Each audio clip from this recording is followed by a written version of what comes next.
अस्सलाम वालेकुम दोस्तों, आज हम जानेंगे पाकिस्तान के असल हीरोज की कहानी, वो लोग जो दिन रात मेहनत करते हैं।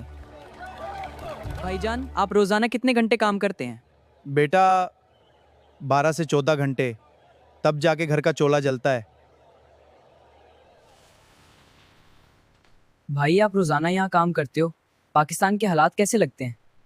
हालात मुश्किल है भाई, लेकिन काम करना पड़ता आप है। हुकूमत से क्या कहना चाहेंगे? आपके क्या सवालात हैं?